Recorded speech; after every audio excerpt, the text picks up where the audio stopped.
30 seconds and counting. Astronauts report it feels good. T-minus 25 seconds. 20 seconds and counting. T-minus 15 seconds. Guidance is internal. 12, 11, 10, 9. Ignition sequence starts. 6, 5, 4, 3, 2, 1, 0.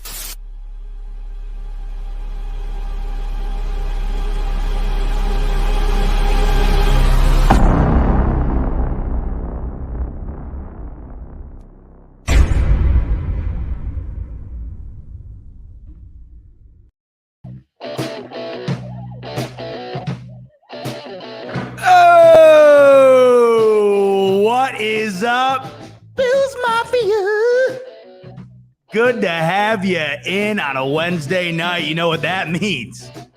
It's the freaking smoke break, baby. Live coming at you from the Buffalo Fanatics YouTube channel. Apologies for the decor or lack thereof. As you can see from my background, it's a bit different than what you're typically used to here on the show. I'm in the process of moving, but you know that the one thing I had to get up on my wall before anything was something to do with the Buffalo Bills. And as you can see, I got the big bad flag in the background hanging nice and good on the command hooks because I'm classy like that. So before I christened anything in this new place, I made sure that the Bills gear was up and ready to roll for a new edition of the Smoke Break. Hello to everybody in the chat. D. Handsome, what's up? Jason, what's happening? Dawn, good to have you in. Kevin, it's your birthday today. That deserves a, let me give you a smoke here. A little smoke up. Woo! Happy birthday, Kev. Thanks for spending it with me and the rest of the Fanatics gang here on the Smoke Break. Why? Good to have you in as always as well. Appreciate everybody tuning in this week. Hop into the comments throughout the show here. Going to have a lot of fun topics to discuss. That's been the fun part about the offseason here is, you keep it fun. You keep it fun during the offseason because if you don't, you'll just lose your mind. And when you keep things fun, it's usually when the time flies. You know what I'm saying? That's usually the old cliche. We got Richard Rush in here. Rich, what is up? Matt, what's happening? Jay Snake. Appreciate everybody tuning in. So, before I get into the NFL and football talk, is that's what the show, of course, is all about. Big shout out to the Milwaukee Bucks and Giannis, the Greek freak, Antetokounmpo on the championship win last night in Game 6 of the NBA Finals. The first thing I thought of when the Milwaukee Bucks took home the trophy last night was the Buffalo Bills. And the reason is because Milwaukee, similar to Buffalo, is a small sports town where not much matters outside of sports. And Milwaukee, as of late, has had, outside of the Aaron Rodgers controversy in the offseason here, has had some pretty solid sport outings over the last couple of years. Of course, with the Packers' problems in the offseason here, they did, of course, make it to the NFC Championship, and they did so the year prior. And you have the Milwaukee Bucks now with a team that wasn't a super team, with a team that was built through the draft, go and win the NBA Finals for the first time in what I think was 50 years. And the scene, once Milwaukee won, and they won it at home, which, in the NHL and in the NBA, you love seeing when the champions are crowned at home. In those 7-game series, it can go one of two ways, and we know it's just not nearly as exciting when the team who takes home the series wins on the road because, of course, no one in the stands wants to see that happen.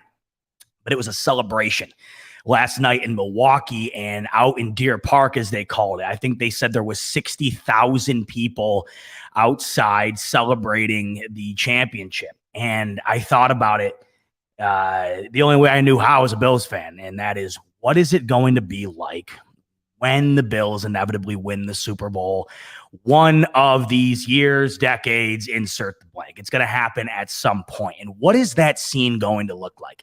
And I can't help but think about that whenever these championships go down, but especially last night, because of the circumstance that Milwaukee finds themselves in. It's a very similar town to Buffalo, but at the same time, Buffalo's smaller, but I'd say that their passion for sports is greater.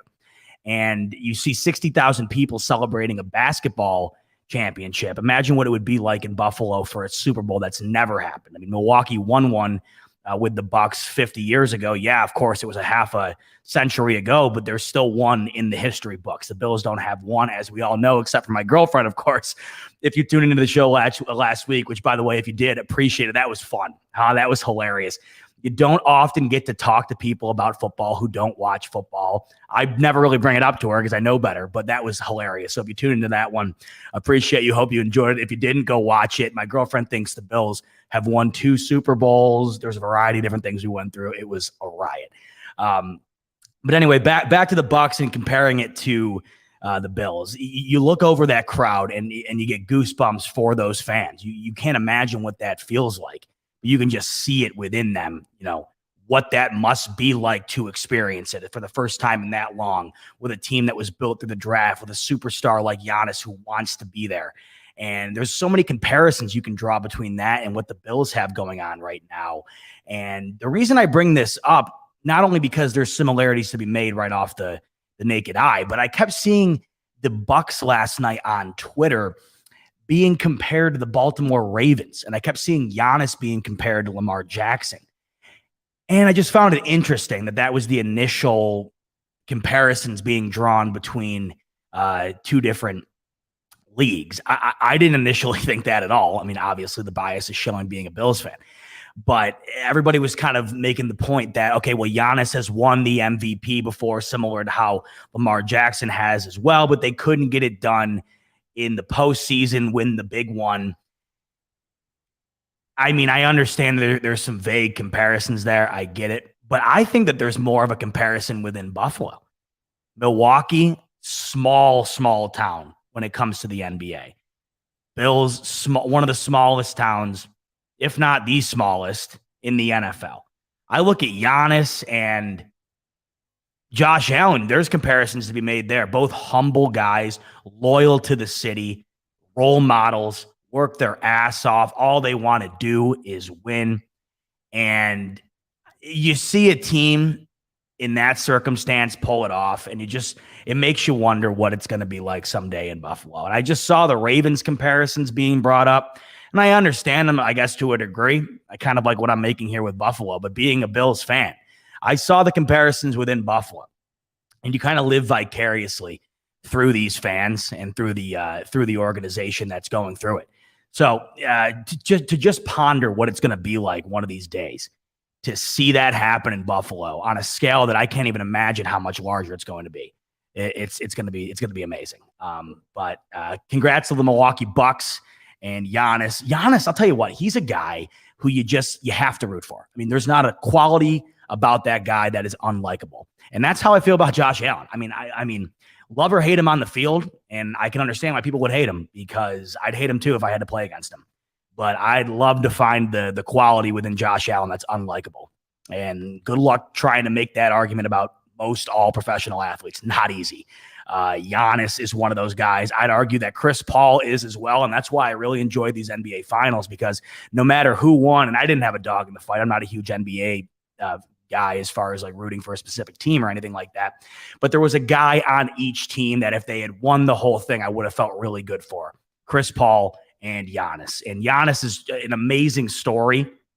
And to see him pull it out was terrific. And, when you look at him and then when you look at what we have with Josh Allen in Buffalo, I can understand where you could draw parallels between those two guys. And where I see the biggest parallel being drawn is their personality. They just both seem like upstanding guys who are great dudes first and then even better athletes second. And you have to love that if you're a fan of a team who has a player like that on their team. So congratulations to the Milwaukee Bucks.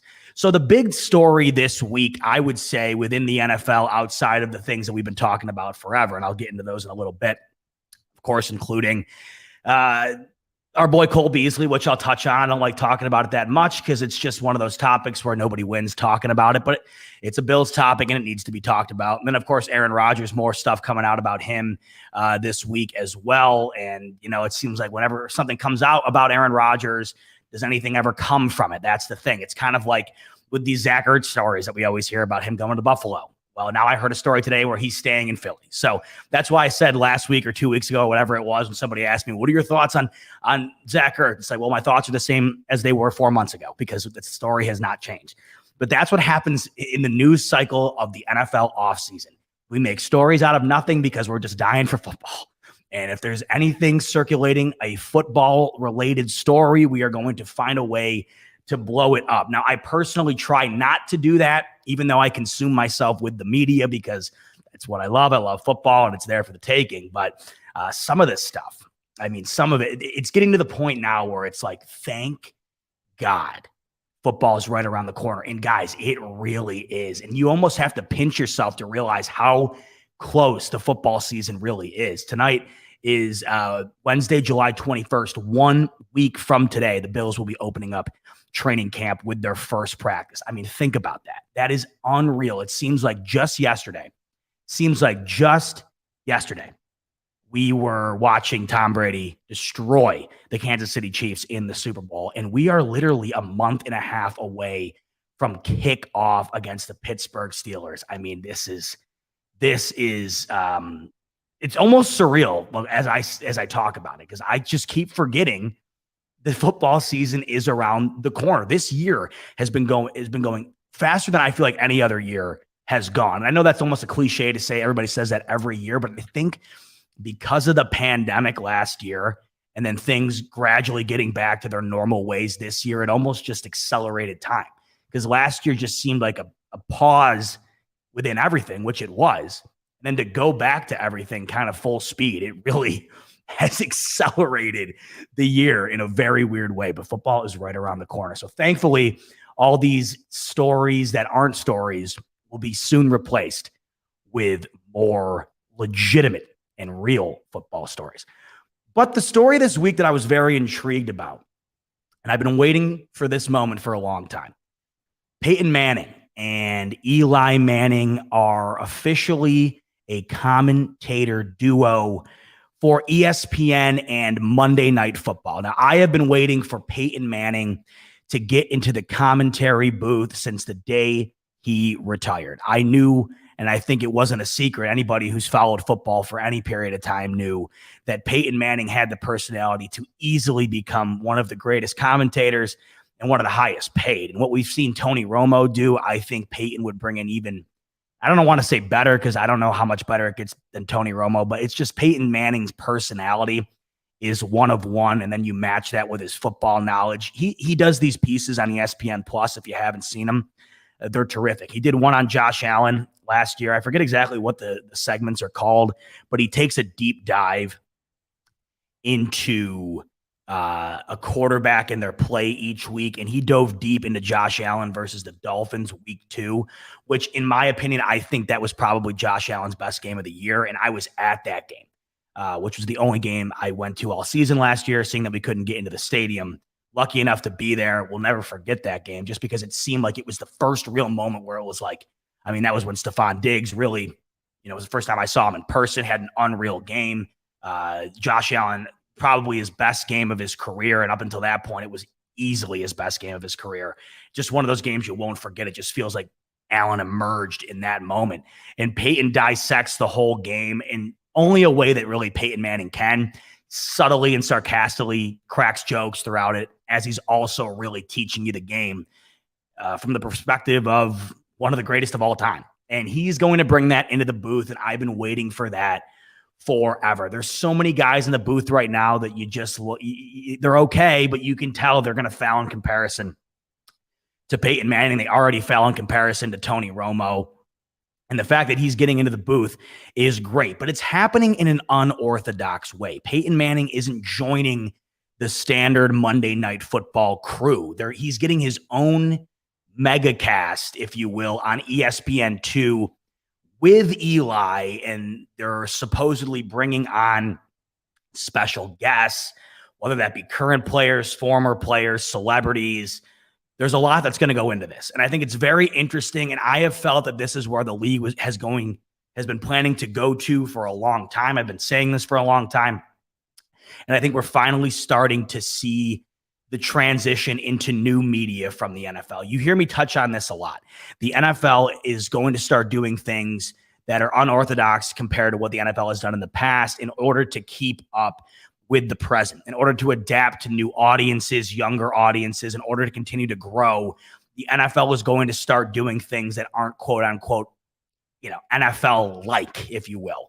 And I think one of the new things we are going to start to see is a massive overhaul within the way that we watch games. And I think this might be one of our first opportunities to see it throughout a full season. As we saw last year in the Bears-Saints playoffs game and the wild card game, that game was on Nickelodeon. I think we're going to start seeing a lot more of this stuff. And it got me thinking, well, what is it that we're going to see potentially in the future? And what could we fantasize about seeing that maybe some of us would enjoy that you would never have thought that you would have enjoyed before? Watching football in a way that's so different compared to what you're used to, because the broadcast really hasn't changed throughout the entirety of the NFL itself. I mean, yes, of course, it's gotten way better theatrically and the commentating and the halftime shows, of course, but I'm talking about a real overhaul of how we watch it. And I think when you're talking about two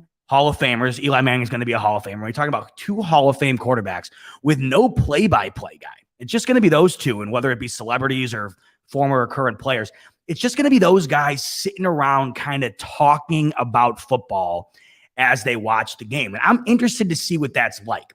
One, I'm interested to see what Eli Manning's like, because I just don't think that he quite nearly has the same personality as his brother. I think there's a dry, sarcastic humor to Eli like there is to Peyton. I just don't think it's nearly on the same level. I just think Peyton really is one of one. I mean, we've seen Peyton in the SNL skits and the commercials. I mean, he's terrific. I mean, he's hilarious. There's not a thing that you can't like about Peyton Manning. And I just don't think Eli's on the same level. So I'm interested to see if Peyton carries the show. Eli's kind of his sidekick. But it's an interesting new element that we're going to be able to experience. And I think it's cool that we can experience it on Monday night. Now, I probably wouldn't watch this type of broadcast while the Bills are playing. I'm way too invested in the game to kind of dick around, if you will. I don't want any shenanigans while I'm watching the Bills. And I got a feeling that's going to be filled with shenanigans and joking around or whatever. I don't need that when the Bills are on. I'm already too stressed. But if I'm watching a random Monday night game between, I don't know, the Rams and the Bears, I wouldn't mind throwing on the Eli Peyton broadcast just to see what that's like. That's when you're going to get me. And I think that's when you're also going to get a whole new brand of audience. And I think that's where the NFL is moving towards.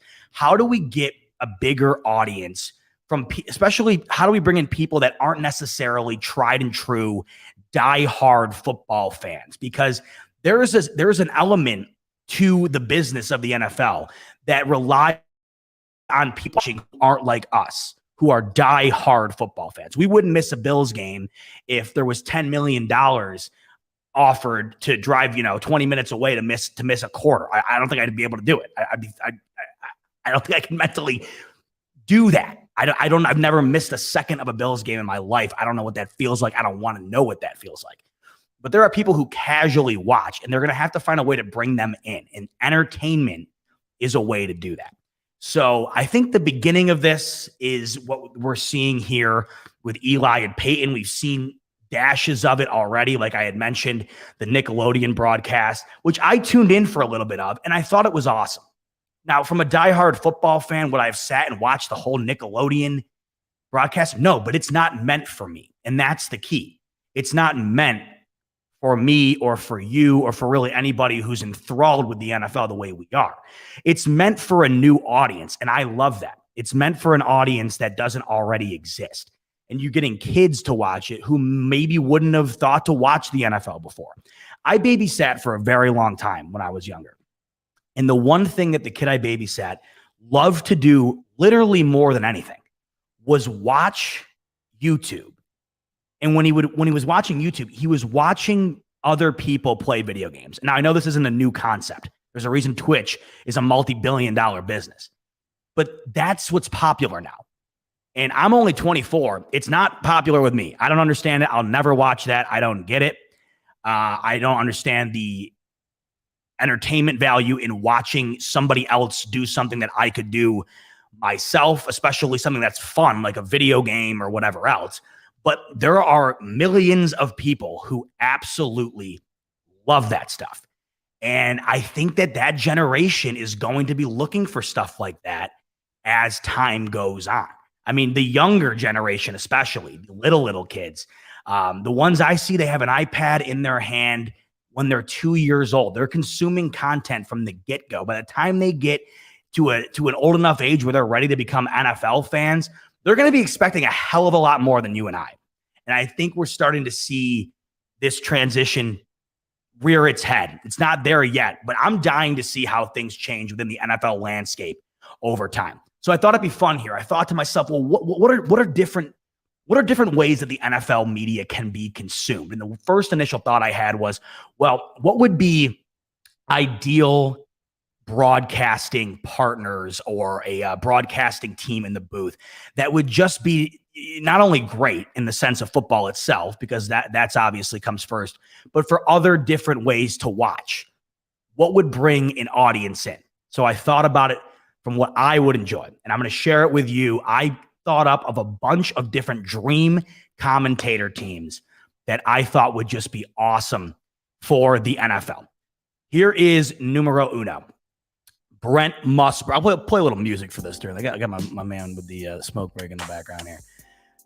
The first duo that would be my ultimate dream duo for like a serious NFL broadcast, Brent Musburger and Kirk Herbstreit. I think Brent Musburger is maybe the greatest to ever do it. I absolutely love Brent Musburger, and he's who I grew up with when it came to college football. He was the voice of college football my entire life up until about the last 6 or 7 years or so.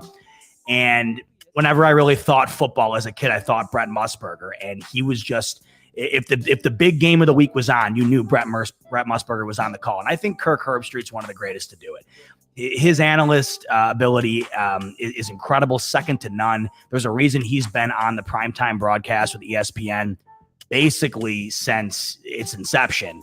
And I think if we got these two in an NFL game, it would be a really cool experience. I think Kirk would bring an awesome perspective to the NFL from his college viewpoint. He could point things out that would be different from what we're getting currently from the status quo broadcasters. My man Joe Miller in the chat here. Joe, what up? Joe goes, give me Gus Johnson or Al Michaels over Brent, but I'm not a college football fan. Give me a second, Joe. I got your boy Gus Johnson coming up in a very unorthodox pairing that I think would be absolutely hilarious. Why? Wow, this is amazing. Tony Romo and Bill Burr. Give me a second. Why? You are reading my mind. That's why I love you guys. You guys are in here, and you already know where I'm going with things. I absolutely love it. But I'm talking from as far as like a raw football perspective, would absolutely love these two in the booth. And I always will think Brent Musburger is one of the greatest to ever do it. Now, when it comes to new age media, I think this is really where we're going to start seeing things transition into a social media oriented NFL. And I think the NFL really needs to start embracing the Barstool Sports guys.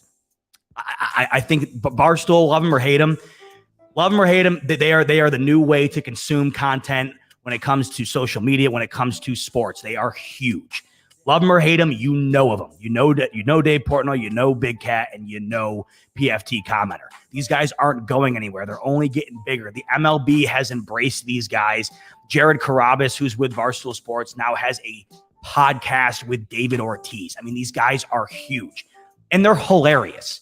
And I understand there's plenty of people who don't vibe with the Barstool guys. There's also plenty of people who don't vibe with a lot of different things. So no one's ever going to be on the same wavelength, but this is where things are heading. And I really think the NFL is doing themselves a disservice by not going to Barstool with open arms, because we've seen what they're capable of doing. They're capable of doing huge things. And Roger Goodell just does not have any space within himself to allow Dave Portnoy into his life. He just it's enemy number one over there. But I think these three would be incredible. Now, they're really into gambling. All of Barstool is really into gambling. The NFL is going more and more towards gambling as gambling becomes legalized. Gambling is going to completely revolutionize the NFL over the next decade, because by then almost the entire country is going to have legalized gambling. And that's going to bring in a whole new audience. I know for me personally, I don't really watch baseball, but I'll bet on the baseball playoffs, and it gives me a real good reason to watch when I have a dog in the fight. Now imagine people who aren't football fans who can throw $20 on the Monday night game. They're going to tune in, and they wouldn't have otherwise. And that is where it's heading, especially when you have the ability to do it on your phone. And as we know, that's what gambling is done on now. It's done on your phone. So it's only going to get bigger. And if you're looking at these three right here as perhaps the face of sports gambling right now, they even own their own, they own their own gambling, they own their own gambling casino or whatever the hell it's called. I forgot. I'm losing my train of thought here. But they're already doing it. So I think if the NFL embraced it, it would be a smart move. Number 3 here, and I think this would be awesome from an analyst perspective, Dan Patrick and the Danettes. If you guys don't listen to Dan Patrick in the morning like I do, I think you're missing out. Dan Patrick is probably the greatest sports radio guy of all time. Or maybe not sports radio, but just one of, if not the greatest sports personalities of all time. He's just a legend. They call him, I think they call him Uncle Dan or whatever. He's a legend, and he basically recreated what internet radio is today. And I have all the respect in the world as a fellow broadcasting major for Dan Patrick. And he has revolutionized what is currently sports radio. I mean, it wasn't like it was now without Dan Patrick. And he left ESPN when it was at its height, and he went and did his own thing, and it worked out tremendously. And the way that these guys do their radio show is completely unorthodox in the best way. All 4 of Dan Patrick's Danettes, as he calls them, if you're not familiar with the show, are his producers, but they all have microphones and they're all part of the show. You don't see that anywhere else. So Dan Patrick, he's the quarterback, and the rest of the guys are, the receivers or the role players. And it's perfect. It's hilarious. It's the perfect blend of commentary, pop culture, and of course, sports.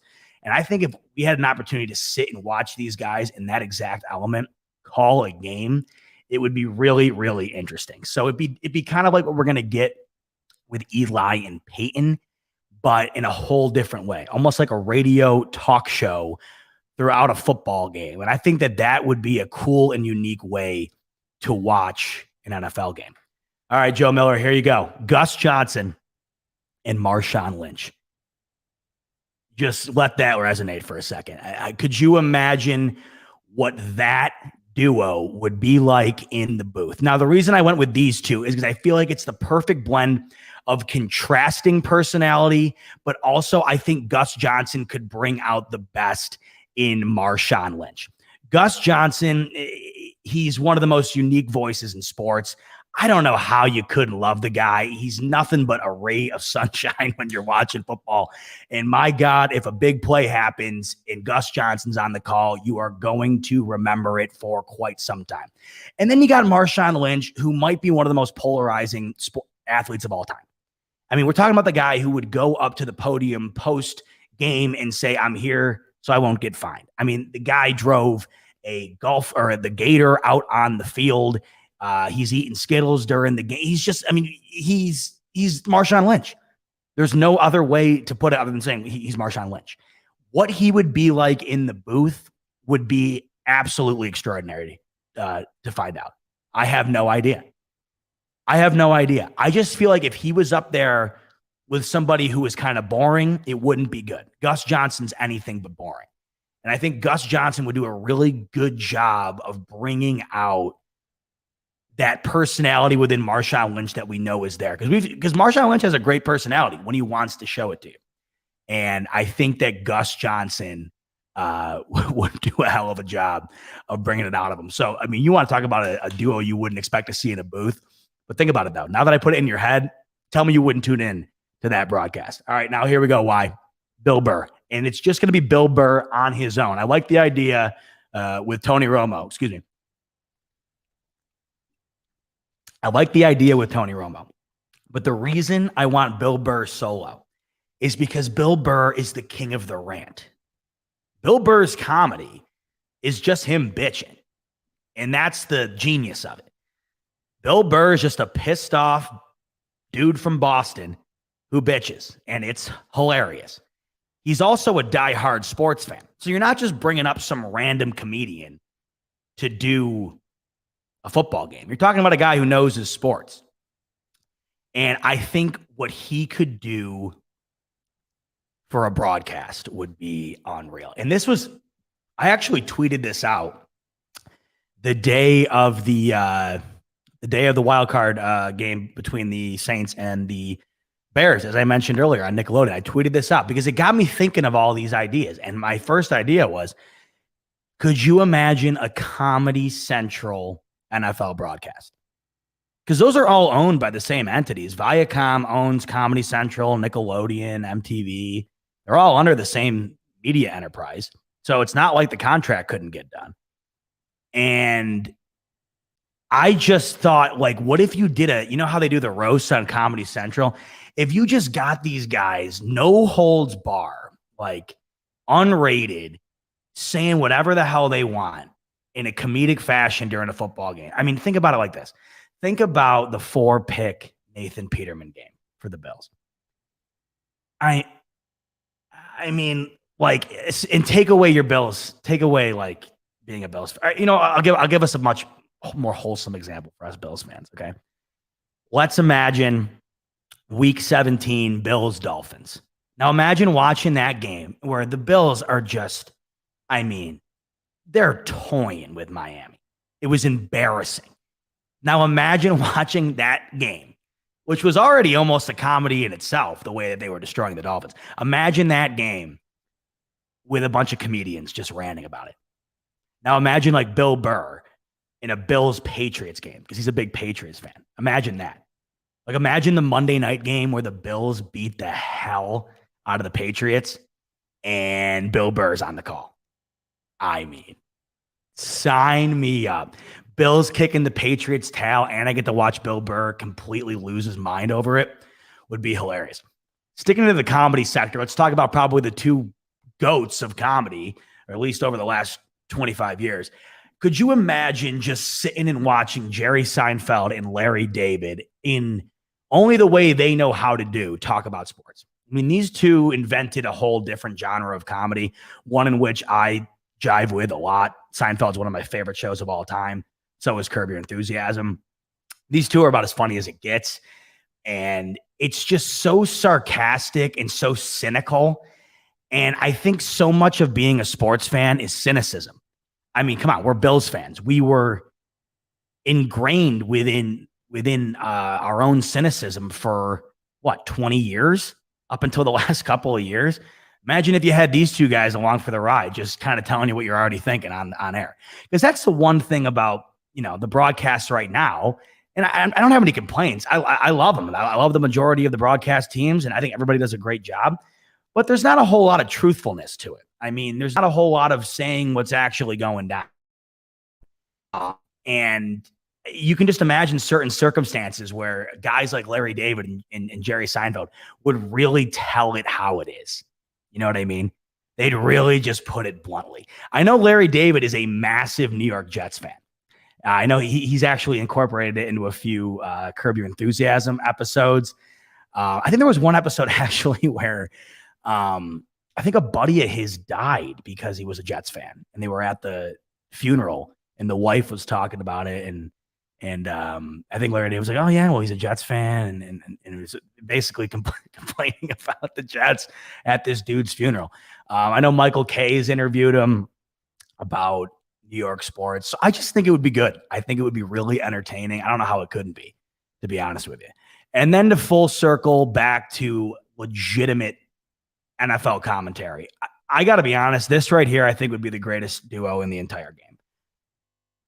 You can hate me all you want. I think Joe Buck, he's unbelievable. I love Joe Buck. I do not understand the hate that Joe Buck gets. Miss me with it. I do not understand it. If you're going to talk crap about Joe Buck to me, you're not going to get a head nod. I'll tell you that right now. Joe Buck is a modern day GOAT when it comes to sports commentary. You have no idea how hard it is to do this stuff. Trust me, I've done it I've done it for a very long time. I've called plenty of games, amateurly, of course, not in the professional spotlight, but I know what goes into this stuff.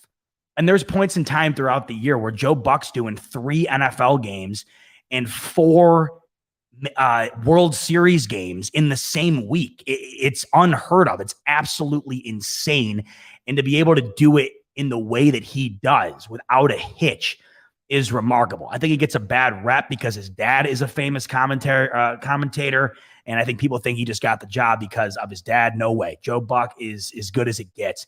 And I think that this duo right here would really, really rival Nance and Romo. Right now, Nance and Romo are the best. I don't know if it's particularly close. I personally love Al Michaels and Collinsworth. I also don't really understand why Collinsworth gets so much crap. I think Collinsworth is an incredibly great football mind, and Al Michaels is just as much of a legend as it gets within broadcasting. But Joe Buck is already he's already an NFL Hall of Famer for what he's done in the broadcast sphere. And Richard Rush coming in saying, I like Joe Buck. Now Troy Aikman is a POS. Look, I hate Troy Aikman in the booth. I absolutely hate Troy Aikman in the booth. He never gets excited. He oftentimes seems miserable. I don't know what the problem is. I'm never getting any good vibes from Troy Aikman. And I think it would be nothing but good vibes with Peyton Manning. Like when you're listening to Tony Romo, you can just tell how enthralled he is with the game and how excited he is. I mean, even though he's a former player and he's as smart as anybody I've ever heard talk about football, when he's calling the game, you can hear the excitement in his voice, and he's almost coming across as if he's a fan with you. And I love that. Troy Aikman is the complete opposite of that. And there's a lot of irony in that because obviously they're both Dallas Cowboys quarterbacks, and one is way more decorated than the other. But when it comes to commentary, it's not close. I mean, Tony Romo is 50 million times the commentator that Troy Aikman is. And I really think Peyton would be just as good, if not better, than Tony Romo just because of his personality. And I think if you threw him in there with Joe Buck to replace Troy Aikman, because I think this is what I'm kind of coming down here. Troy Aikman needs a replacement. Troy Aikman has been on the call for too long. It's not keeping up anymore. I'm sorry. It's not keeping up. It's not touching Collinsworth and Al Michaels. It's really not touching Nance and Romo. And I just think a refresh needs to happen on Fox because Joe Buck is great, and there needs to be some young, more entertaining talent in the booth with Joe Buck. So that's where I stand with all of this. And I think what we're gonna. I mean, obviously, this is hypothetical. I mean, I would love to see a lot of these happen, and I would love to see the NFL go towards this direction. But ultimately, what I think we're going to see over the next decade or so is these streaming networks. You really keep your eye on this because Amazon is already in on it. And and as we've seen, other streaming networks are already getting very heavily involved in sports. I know Peacock has the exclusive rights to the PLL, which is the Professional Lacrosse League, which I think is awesome. And it's growing the game, and it's a whole new way to watch lacrosse. I'm a former lacrosse player myself, and to see the new way of watching the game is awesome. And then you go over to ESPN now, who has just taken the rights from NBC for the NHL. And ESPN has ESPN Plus, and they're going to offer a ton more games on ESPN Plus. And now we're seeing Amazon getting in the mix with Thursday night games for the NFL. But now it's becoming so stream-centered, everything that we're consuming, and the cable era is coming to an end. I really think it's going to be advantageous for the NFL to essentially allow every streaming service to have the right to broadcast the NFL game of their choice, any of them, all of them, with their own unique broadcast, giving the viewer their choice of broadcast. So the NFL gets all the revenue from all the streaming networks. And then I guess you could I don't know how you'd break up the revenue trickling down based on the other streaming networks. But I think the days of like one cable network completely outpaying the other multiple millions of dollars or billions of dollars rather, is coming to an end because you're getting way different power players coming into the game. You're getting YouTube, you're getting Amazon, which you've already seen. I mean, YouTube already has YouTube TV, right? I mean, they're already killing cable as it is. And when are the days going to come to an end when NBC and Fox can't do it the way that they've traditionally done it? So it's really going to start changing. I think if these other networks want to stay in the game, they have to often offer something different. And I think we're going to start seeing one network carries. So say we're talking about Sunday Night Football. All right. So say we're talking about Sunday Night Football hypothetically. You could have Hulu with one broadcast team doing a game.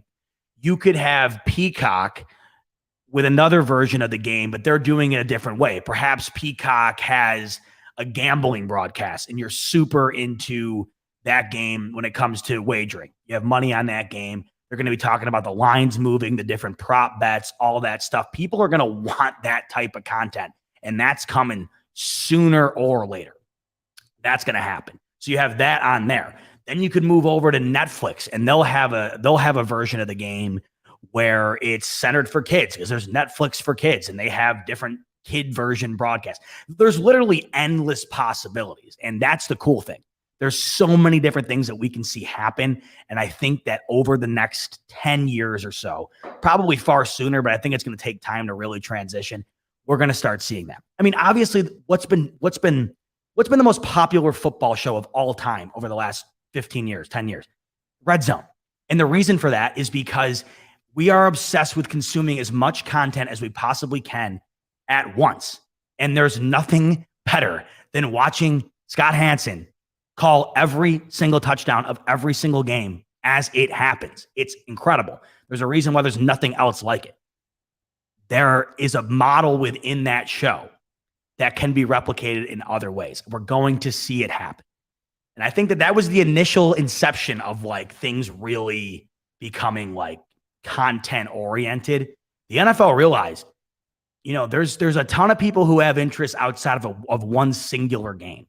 And then, of course, with the boost in fantasy, that's a whole other thing I didn't even think about. I mean, you could have a streaming network completely devoted to fantasy. I mean, think about it. I'm sure all you guys play fantasy football. I'm in 3 or 4 leagues every single year. I'm huge into it. And when the Bills game's over, that's what I'm focused on the rest of the day is fantasy. And I'm only watching certain parts of the game based on what I need from a certain player. There's going to be games that are completely devoted to the fantasy numbers of different players. Sky's the limit. I think it's awesome. And to come full circle with it, I think that what we're seeing from Peyton Manning and Eli Manning coming to Monday Night Football is showing us that these possibilities are starting to come to fruition. Because I've heard this argument, well, ESPN is cannibalizing their own broadcast. Well, not really, because it's still being consumed by ESPN. It's just up to you how you want to consume it.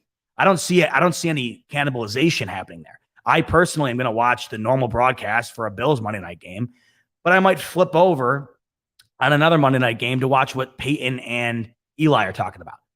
You're not losing me either way. I'm going to watch it on ESPN, the only place you can watch it, but you have options. And I think that that's what I'm getting at here. The options are going to be on the table as time goes on, because as we know, there's options for everything now.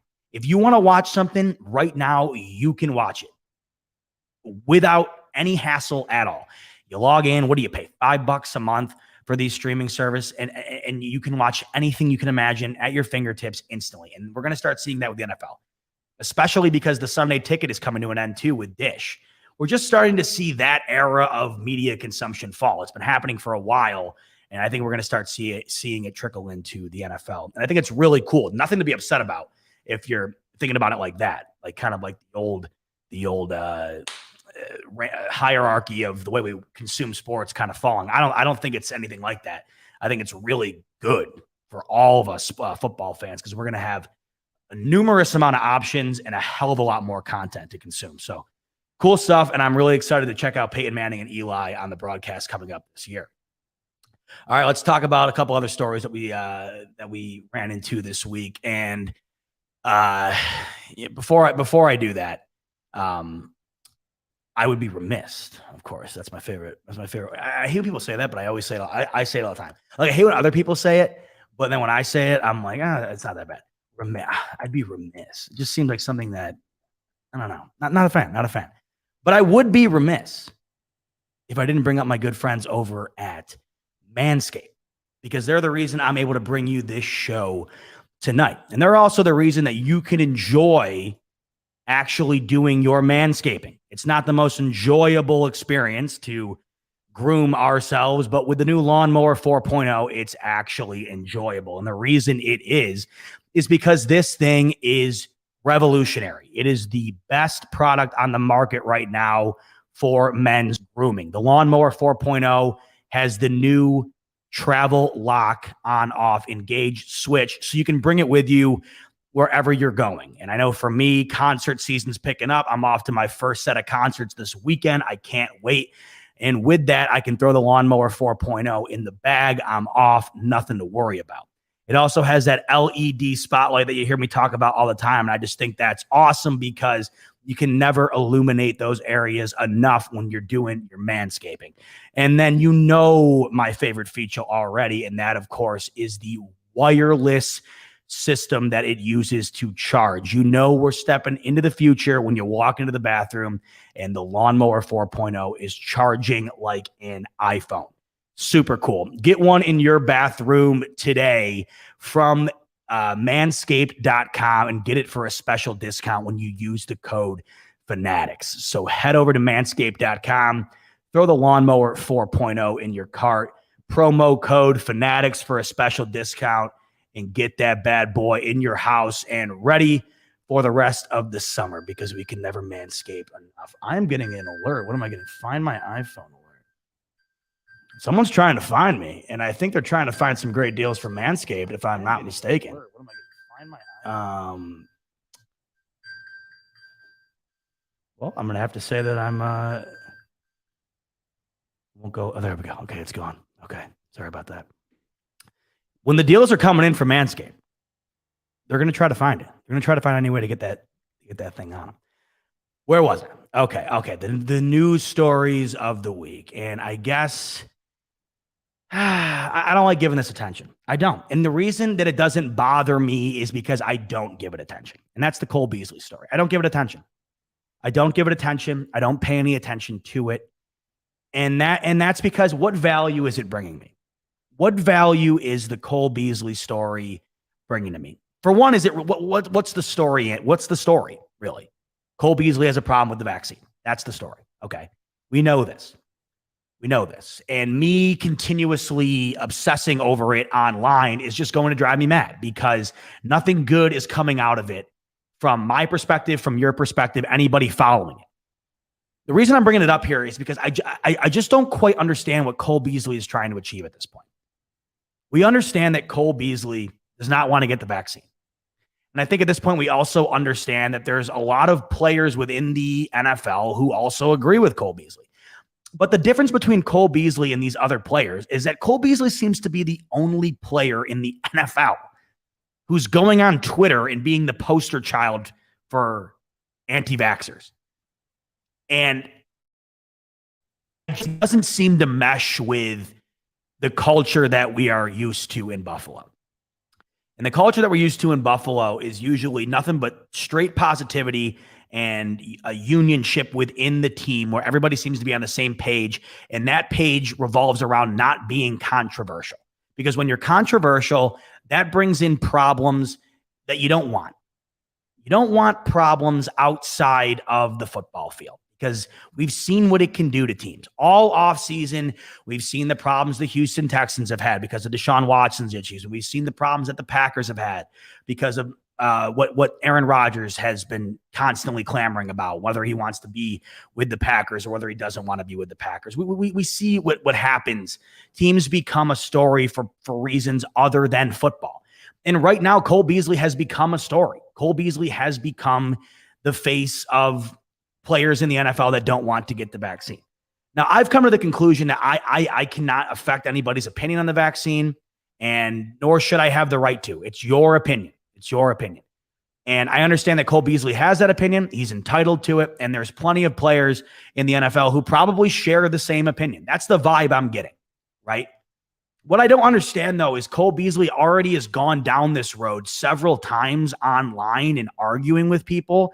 And he can see that it's causing getting to the point where it makes him like trend and he becomes like a punching bag over it. And when is he going to realize that it's just not a fight worth fighting online? And when is he going to realize that it's just not the best look for him? Because it just flat out isn't.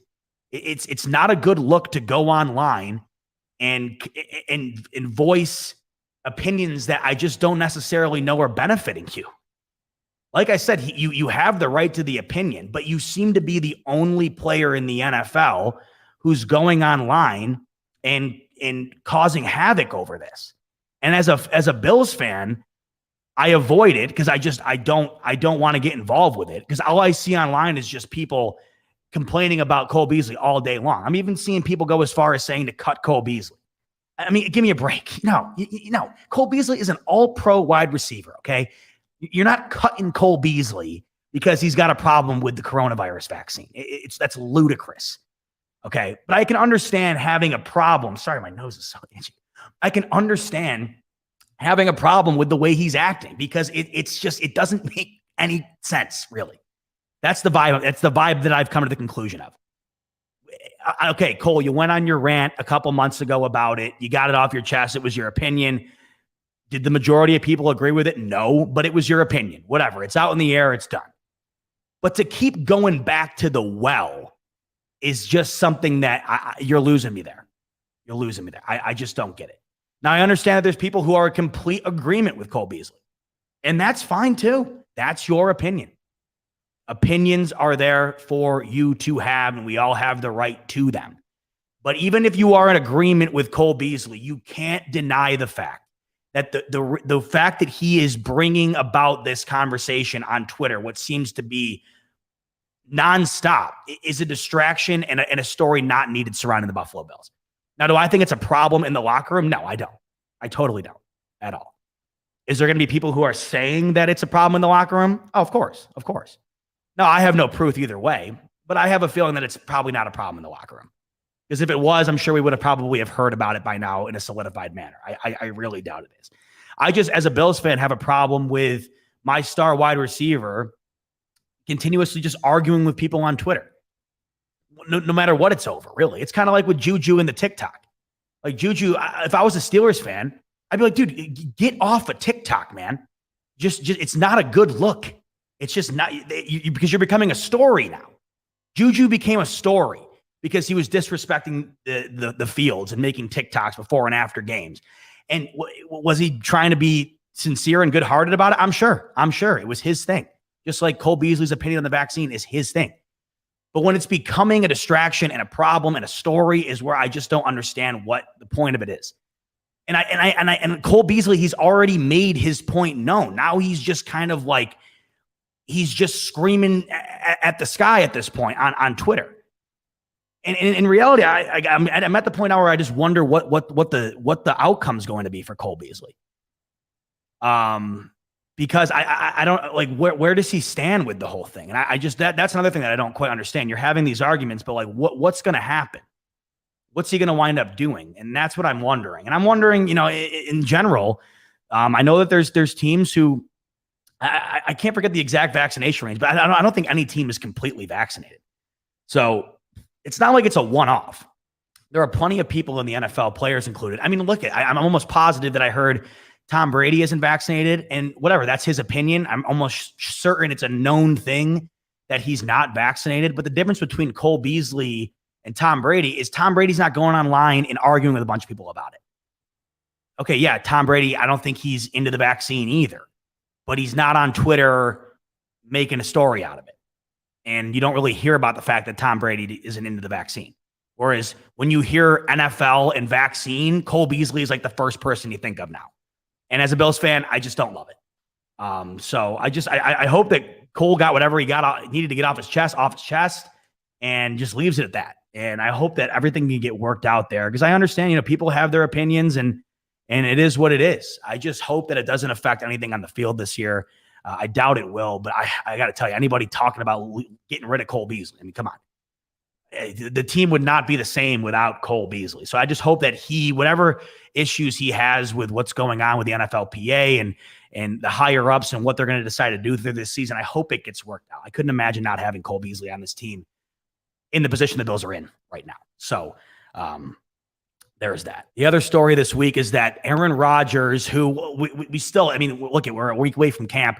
We still don't know what Aaron Rodgers is going to do with Green Bay, but it was very interesting to find out from Adam Schefter that the Green Bay Packers offered Aaron Rodgers a 2-year extension in the midst of this entire controversy, if you will, between him and the higher ups in Green Bay. He was offered 2 years additional to his contract to give him a full 5 years in Green Bay. He turned it down. Not only that, but it would have also made Aaron Rodgers the highest paid quarterback in the league. Not only that, it would have also made him the highest paid player in the league. Now, Adam Schefter comes out to say that this was the solidified proof that Aaron Rodgers meant what he said when he said it wasn't about money. Well, then here's the question I have. What is it about? We understand Aaron Rodgers has problems with the management, but Aaron, what is it that you want at this point? You wanted the Packers to be loyal to you, prove that they wanted to keep you around. So they offer you the ability to stick with them for 5 years. You turn it down. They offer you money that represents you as the player that you view yourself, that everybody else views you as. And that's one of the best players in the league. Being paid as the highest paid player in the league definitely resembles that. He turns it down. So it leaves me here wondering, and I think it leaves everybody here wondering, what is it that Aaron Rodgers wants? And is he going to show up to camp? Because I look at it now and I'm just wondering, when's this trade happening? Because I just don't know if it is. I don't think it's happening. And the other thing you have to think about here is, how many teams are going to be in the market for an aging Aaron Rodgers as time goes on here? I don't know what this situation is anymore. It just looks like Aaron Rodgers is just in the corner having a hissy fit. It looked like Green Bay tried to give him what they thought he wanted. He turns it down. And now I'm just kind of left here wondering, well, what is it that Aaron Rodgers wants? And it seems like he just, does he even know what he wants? I think he wants upper management in Green Bay fired.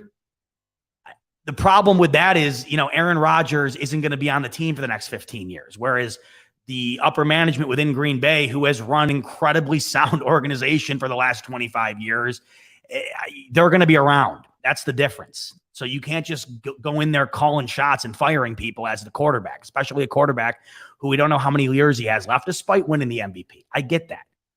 But I think a 5-year offer for Aaron Rodgers right now, while also making him the highest paid player in the league, I don't.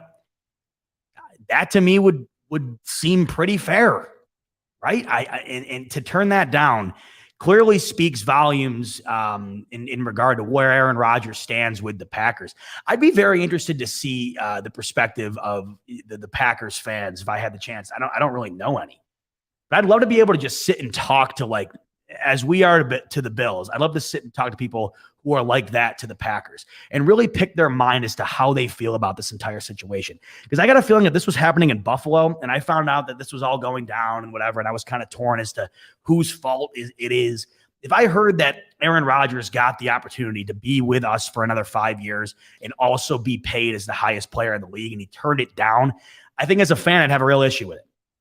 I think as a fan, I would have a major issue with it, because that shows me the organization did their best to try and mend fences, and our once-in-a-lifetime quarterback turned it down. And to me, that just says he no longer wants to be here. And as a fan, you're probably not taking very kindly to that, right? Nobody wants the best player on their team to not be on the team, to not want to be on the team. Not ideal. In the slightest. So I'm just wondering, as we creep towards training camp here, what's going to happen with Aaron Rodgers? My prediction, he shows up. He turns up to camp. Or at the very least, he's playing with the Packers this season, at least to start the season. No trade is happening prior to the season. I keep hearing, Denver. Yeah, I could see Denver being the likely solution, if that is the solution. But it's not happening prior to the season.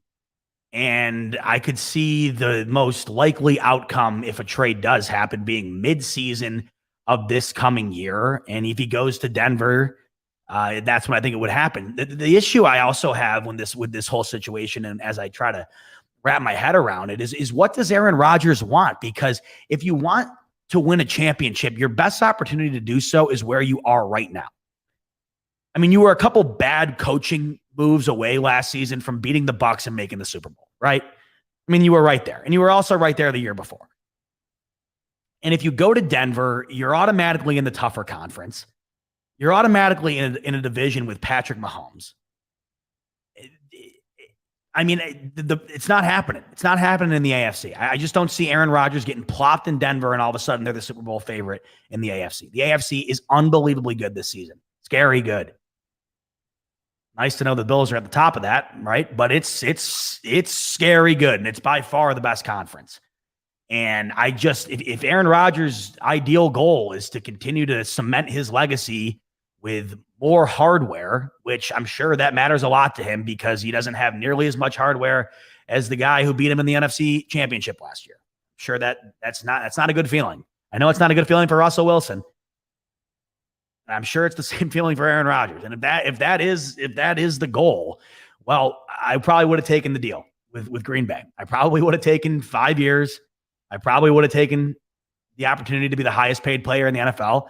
And I probably would have benefited from that, knowing that I have the best opportunity to win a Super Bowl where I am right now.